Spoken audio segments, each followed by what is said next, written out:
This is FYI News 13, brought to you by SSPTV and the Hazleton Standard Speaker. For your information, the Laurel Mall has a new anchor store coming. Find out who it is next. Hello everyone and welcome to FYI News 13 on SSPTV. I'm Ken Karen. Thank you so much for watching. It's Cinco de Mayo and I hope you are enjoying it. Here's tonight's headlines from FYI News 13 and the Hazleton Standard Speaker. When Dunham Sports comes, the mall is back on the map. That was the statement made today by Alan Retkinski, president of Lexington Realty, the firm that manages the Laurel Mall. During a major announcement this morning, he announced that a major tenant will soon open in the former JCPenney store. The biggest problem of the mall, which was the vacant anchor, will, God willing, be filled by Dunham Sports, opening October 2015.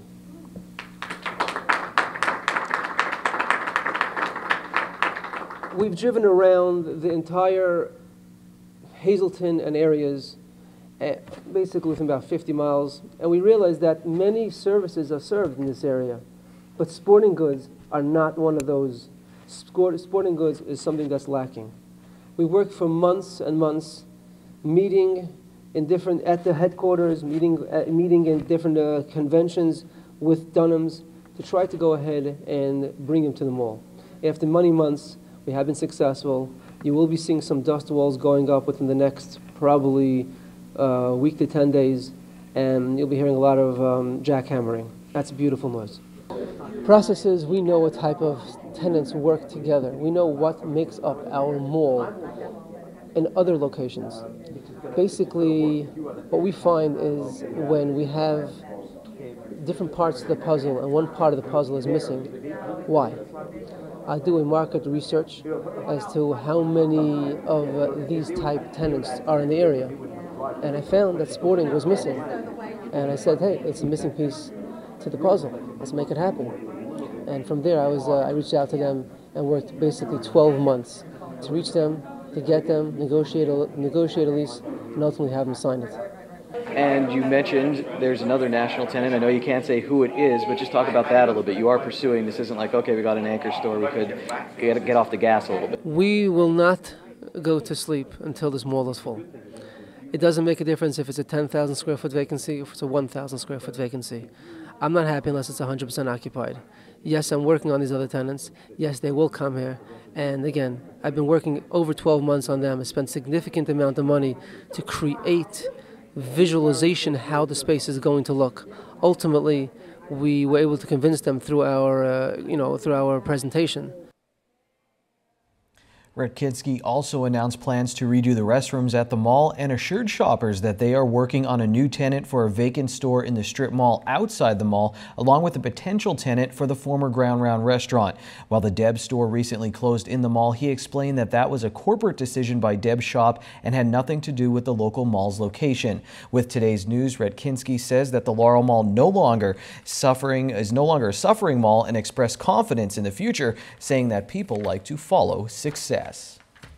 11 people were charged today in connection with what authorities are calling Operation 93 Pipeline, which involves trafficking heroin in Carbon County. 11 people were charged as the result of a joint investigation by the Office of the Attorney General's Bureau of Narcotics Investigation, along with investigators from the Carbon County District Attorney's Office. According to the investigators, the sting operation was named Operation 93 Pipeline because Route 93 was the main road used by the alleged drug distributors. Officials believe that the alleged traffickers distributed approximately 150,000 bags of heroin in Carbon County between December and March, a total of $1.5 million in drugs. You can read more on Operation 93 Pipeline at standardspeaker.com. Hazleton police are looking for two men following an incident involving a gun. It happened Saturday around 9 p.m. in the area of 12th and Carson Streets. According to police, a verbal argument broke out between a 29-year-old male victim and two suspects over money. The victim, who was with a 32-year-old female, said the two had mistaken his identity for someone else. One of the men pulled a gun from his waistband and threatened to shoot someone. He is described as a Hispanic male, about 5'8". The other man is described as about 6 feet tall with a husky build. The victims did not know the suspects. No one was injured. Anyone with information is asked to call Hazleton Police. Pennsylvania State Senator John Udicak today congratulated Major General James Joseph on his nomination as Pennsylvania's 52nd Adjutant General. Joseph, a native of Hazleton, is a veteran and had served as a member of the Hazleton Police Department from 1978 to 1996, including 8 years as the Chief of Police. The nomination now heads to the full Senate for a vote after unanimous vote by the Veterans Affairs and Emergency Preparedness Committee. Well, tomorrow marks the conclusion of the 22 push-up challenge at Luzerne County Community College in Nanticoke. Participants perform 22 push-ups each day for 22 days at 11:22 a.m. in an effort to increase awareness for U.S. military veterans who commit suicide and to increase awareness about suicide in general. Event organizers tell us that 41,000 people commit suicide each year in the United States.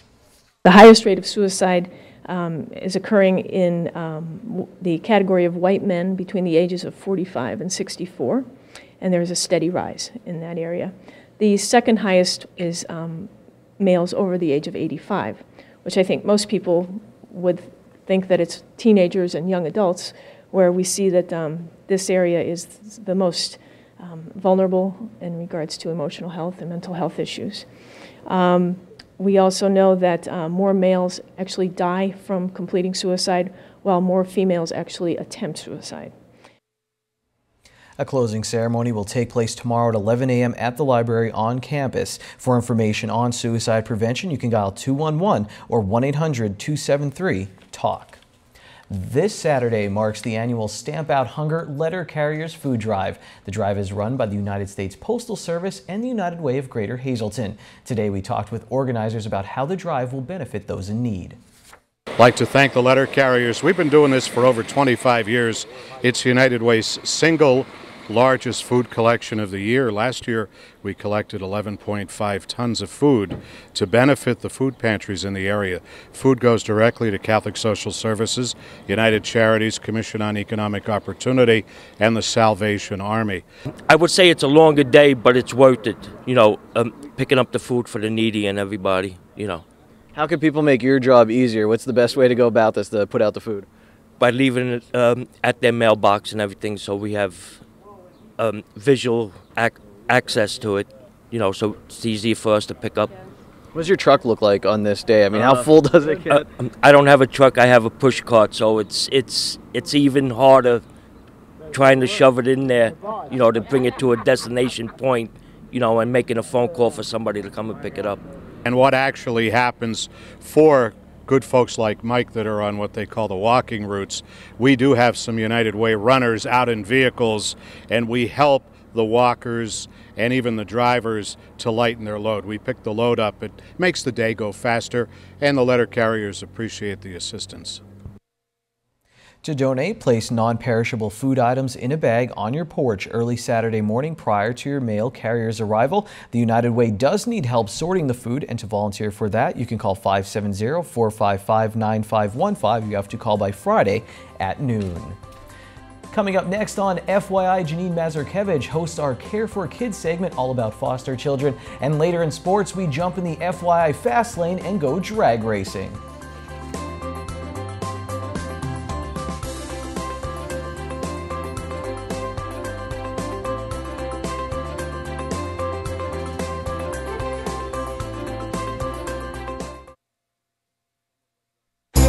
This is FYI News 13, brought to you by SSPTV and the Hazleton Standard Speaker. This week at Brandon's Forever Home Care for Kids, we are focusing our attention on some clothing that we need, some specific items. We're back with Laurel Gurkis, and you know, sometimes we know that like infants and baby clothes are easy to come by, but this specific room we want to focus on, and maybe we could get some help from the public. Yeah, when we started the teen boy room, I didn't realize that the donations coming in were a little bit harder to come by. Mm-hmm. And I think a couple reasons for that is guys don't shop as much as girls, and also that they really wear them a lot harder. So we're trying to keep that standard high for children who are in foster care, so that they get the best of the best, as new or next to new as possible. So they feel their worth, but I'm always having a hard time really concentrating right now on the older teen aging out population. Specifically, the bigger items, we need extra large, because we have some big guys. These teens, they come in and they're towering over us. Yes, they are big boys, and so we're always looking for 2XL, 3XL, the larger pants. I tell people, you look at your husbands, look at your boyfriends, your fiancés. These kids want to look like that. They want to fit in. Plus, we have a whole professional side of the room. So ties, sport coats, dress pants. We're going to be taking them out. The Wiltsey is having their 5th anniversary concert, and we're taking about 25 children out to be able to see that performance as well as attend a reception after. So I need to be able to clothe everybody to make sure that they all feel as important as they are, in my eyes, and confident, and get them to attend a great show. So we're always in need of items for the teen boy population. Perfect. All the information's on your screen. You can either contact Lori by cell phone or check us out on Facebook. And it's Brendan's Forever Home. We'll see you next week. Time now for FYI News 13 weather. Here's some gray skies over the Laurel Mall. There are blue skies ahead for the Laurel Mall with their new anchor store, and for us with actual blue skies coming later this week. Here's our local forecast from the National Weather Service. Tonight, showers are likely. It will be cloudy with a low around 54. Chance of precipitation is 60%. Extended forecast. There's a 40% chance of showers mainly before 5 p.m. on Wednesday. Our high will be near 64 degrees. Wednesday night looks partly cloudy with a low around 49. Thursday looks great, sunny with a high near 74. Thursday night partly cloudy with a low of 50. Friday is mostly sunny with a high near 76. Friday night will get down to 57 degrees under partly cloudy skies. Saturday almost 80 degrees, mostly sunny. Saturday night partly cloudy with a low around 59. Tonight's weather is brought to you by Valley High, the area's oldest ice cream and fast food restaurant. Stop on in for a cold treat including our ice cream and yogurt, or some hot food including our burgers, hot dogs, fries, and much more. That's Valley High, Route 93 in West Hazelton. Treat yourself today. A very tasty event is coming up in the borough of West Hazelton. I'm talking about the West Hazelton Fire Department's 4th annual pasta dinner. And here to tell us all about it is Kyle Kashak. He is the junior fire chief of the West Hazelton Fire Department. Kyle, thanks for joining us. Thank you for having us. Now, I think it's very commendable that you are 17 years old and a junior fire chief already for the borough of West Hazelton. You come from a family of firefighters. That's right. I'm a 4th generation firefighter. We have a long history of firefighting in our family. And you told me you're even thinking of pursuing it after high school. Yes, that's my goal, is to become a career firefighter. Wow. Well, with that being said, he's doing his part to help the company raise money. He's part of their fundraising effort. And why is it so important, this pasta dinner, now in its 4th year for the department? This pasta dinner is one of our main fundraising events, and now we just picked up a new ladder truck, which we are trying to raise funds to put new equipment on that ladder truck, along with all our other apparatus. So this is one of our major fundraisers for the year, to raise money for the fire company, to send our guys to training, and to provide to our members what they need, the tools to provide to the community, the safety blanket that we provide to the community. Very well said. Now, this dinner is taking place on Saturday, May 16th, so give us all the details. Yes, it's May 16th, Saturday, from 11 a.m. to 4 p.m. at the 4th Street Pub in West Hazelton. Tickets are $8 per person. That's with a salad and pasta dinner. Drinks are on yourself if you're staying there. Takeouts are available. Tickets are available by calling myself at 570-956-3861, or by seeing any West Hazelton Fire Department member, or they are available the day of the event. All right, so this is a really good, tasty event, and you also have delivery available as well, right? Delivery is available. If anybody orders 10 or more dinners, we will deliver them to your business, to your factory. We're just trying to promote the event as much as we can. If you're a business in Valmont or in Humboldt, if you order 10 or more dinners, we will come out and deliver them to you on your lunch break or on your break. Well, there, you can't beat that. If you can't get to the dinner will come to you.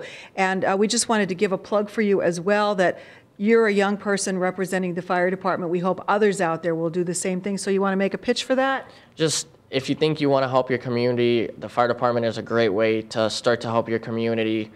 You become such a community-oriented person when you join the fire department, and you just get to affect the lives of so many people in your community and help them out. And that's why I joined. I wanted to help the community out. Wow. For 17 years old, very well spoken. Congratulations on your position as junior chief. Please come out and support the West Hazelton Fire Department's 4th annual Pasta Dinner, Saturday, May 16th. Thank you, Lisa. As we check out our midday winning Pennsylvania lottery numbers on the green screen before we go to break, pick 268, pick 3, 384, pick 4, 1707, and pick 5, 66659. Now, your winning lottery numbers on FYI are brought to you by Boyer Insurance Agency with 2 locations to serve you. One is in Cunningham on Sugarloaf Avenue, and another one is in Nescopec on Broad Street. You can reach them in Cunningham at 570-788-3543 and in Nescopec at 570-752-7683. We hop in the FYI Fast Lane after this break.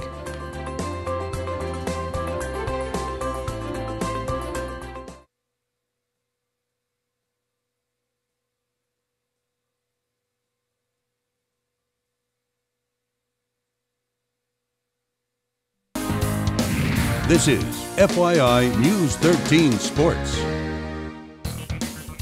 Slower vehicles keep right. You are currently in the FYI Fast Lane. I'm joined once again by Dino Alberto, local motorsport journalist, and we have drag car racer Jim Yanowski here with us this week. Also owns his own company, Yanowski Motorsports, building hot rods. And yeah, usually I like to give time to put up some graphics, but you don't want to look at us. Check out his car right here. It won Best in Show at this year's Northeast Pennsylvania Race Car Show at the Laurel Mall, 1965 Pontiac GTO. Now, I wanted to ask for someone who's ignorant like me when it comes to a lot of racing, but I look at this and I say, you know what, for 6 seconds you said you're driving so fast, going straight. What is difficult about this? Then Dino said, hey Kenny, I sent you a video and I saw this is crazy. This is high speeds. Talk about what's going through your mind in that short amount of time, how fast you're going, how far you're going.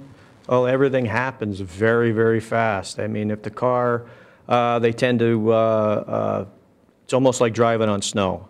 You don't know when the back end's going to kind of want to come around the front. And when it starts doing that, you have to pedal out of the throttle, put it back in the groove, stay in the groove. It happens very, very fast. Overcompensating could put you into the guardrail, into the other lane. It's not as easy as it looks. How fast are you going and how far? The car that we have now, under full boost conditions on a good tune-up, it's in the 6-second range, over 200. With a little bit more work, it will get faster. It is a brand new car. It only has 2 runs on it, and well, we've been at the track with it a few times and broke it once or twice. And you find out the weak links very fast when you make a lot of horsepower, and they don't usually show until you go to the racetrack. You can see that video intense there. And Dino, you had a few questions you wanted to ask Jim, and you mentioned something to me about the motor that's in the car. Yeah, absolutely. You know, when this car was on display at the NEPA Race Car Show back in February, the thing just looked fast sitting there, and Jim had the whole body lifted up, and you could see the turbo engine in there. And Jimmy, I know for a fact that you have Andy Jensen, one of the premier engine builders in the country, who happens to be right down the road from Nescopec. He put the horsepower in that car, and I understand, you know, you're pretty proud of what he does for you guys. Yeah, I work well with Andy. We're good friends and go back a long ways. And you know, it was probably, oh, it's well over 10 years, probably more than that, that Andy came out with his first turbocharged car, and it really enlightened me. And I thought, I got to have me one of those. It's a lot easier way of making big power. The problem is, you make so much of it, you don't know what to do with it. It's a lot harder to get a car down a racetrack. You have to rely on power management. I mean, that car that I have there has 4 computers in it. It controls everything: the ignition, the fuel injection system, the shock absorbers. There's a lot to it in getting a big horsepower car down a racetrack. Jimmy, I think these viewers would be pretty interested to find out just how many horsepower you're putting out with your car. it could change for track conditions. You can cut the power back considerably to get down a track that's not prepped so well. I mean, we may go anywhere from 1,600, and with full boost capacity on that, we can turn the wick up and make well over 2,000. But when you do that, you'll find the weak links of everything else that's in that motor also, you know. So basically the rule of thumb is try and go as fast only as needed and save the parts. Well, from the Fast Lane to the FYI Standard Speaker Scoreboard, brought to you by Sand Springs Country Club Golf Course. If you're looking for a great way to raise funds, Sand Springs has the best tournament pricing for you to make the most for your charity. Call Rick or Johnny at 570-788-5845, extension 1. Well, it's crunch time for spring sports, and Hazelton area's baseball team, they get a big win on the road. MMI, they fell to Hanover area. In the Schuylkill League, Shenandoah Valley got a win, and Monoy area fell to Panther Valley. In softball, Tamaqua gets a huge win over first place Pottsville to tie them in Schuylkill League's Division 1. Hazelton area in the Wyoming Valley Conference, they knocked off Coughlin. Marion, they clinched the Division 3 title in the Schuylkill League, and Weatherly beat Shenandoah Valley. North Schuylkill and Monoy area were both softball winners. The Lehigh Valley Iron Pigs lost to Louisville, and Russ Kanzler, he went 0 for 4 in this game. FYI, we'll be right back. Happy Wing Night. It's Wing Night at Bottlenecks. Get $2 off your order of wings or all-you-can-eat wings and boneless wings for only $14.95. Bottlenecks wings are voted best wings in the area year after year. Good evening, everyone, and here's tonight's Talk of the Town report. First tonight, Holy Trinity Orthodox Church, located at 223 South Kennedy Drive in McAdoo, will be holding a pierogi and halushki sale Friday, May 8th from 10 a.m. to 5:30. Please call ahead to secure your order.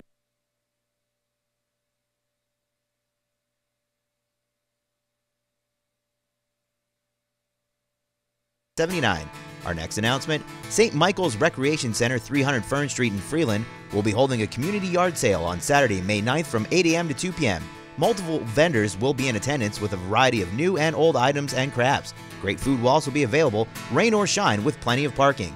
And finally, the Schuylkill Historical Fire Society, Jardin Street in Shenandoah, will be holding a food and bake sale May 30th at 11 a.m. Be a variety of foods, homemade soup, and sweet baked treats.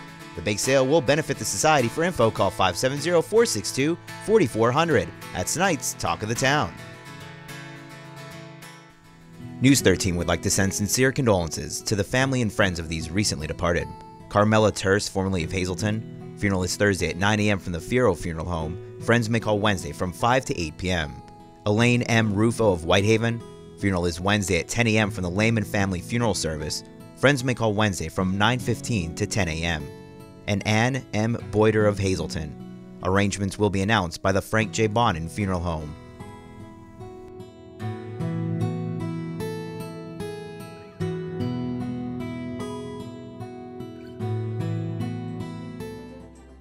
It is time to sign off, and I think Janine Mazurkevich is very happy since it's Cinco de Mayo. We got through this. Everyone go home, enjoy, have a good one, and stay safe. We'll see you tomorrow. Take it easy, everyone.